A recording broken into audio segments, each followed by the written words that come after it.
महत्त्वाचं म्हणजे मुंडे साहेबांचा तुम्ही या बॅनरवरती फोटो लावलेला आहे. नेमकं काय कारण आहे त्यांच्याच विरोधामध्ये आज तुम्ही उभा आहात? नेमकं काय?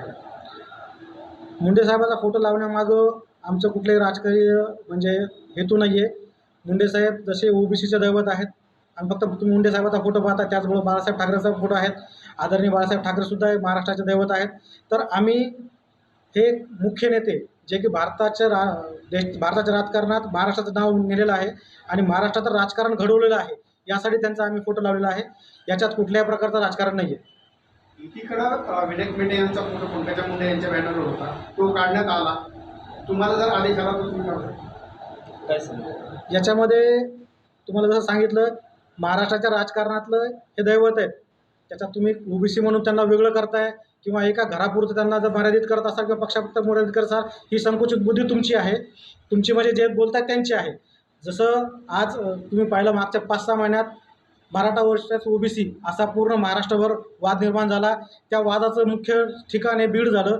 बीडमध्ये ओबीसी मराठा खूप जोरात लावण्यात आलं आणि त्याच्याचमुळं कुठंतरी विनायक मेटेंचा फोटो वापरण्यात आला आणि तो काढण्यात पण आला. या लोकसभा निवडणुकीमध्ये सगळ्यात मोठं आव्हान मराठा आरक्षणाचंच असणार आहे, मराठा मतदारांचं असणार आहे. त्याबाबत नेमकं कशी तयारी असणार? आता याच्यामध्ये आम्ही जो मुद्दा घेऊन चाललो आहोत, त्याच्यामध्ये कुठल्याही प्रकारचा जातीपातीचा विषय नाही आहे किंवा राजकारण आम्ही जातीचं करणारच नाही आहे. त्याच्यामुळं हा विषय मोठा असेल हे आम्हाला वाटत नाही.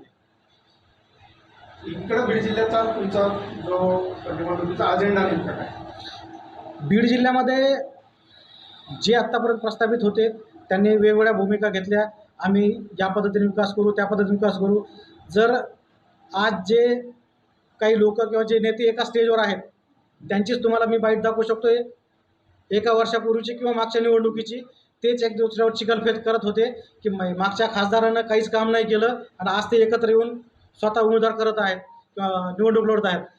त्या संदर्भातला विषय आणि आमचा तर आम्ही आत्ता नवीन आहोत. तरी पण ज्यासाठी आपण जर राजकीयदृष्ट्या पाहिलं तर बीड हे देशाचं केंद्र बनू शकतं आणि देशाचं केंद्र होतं.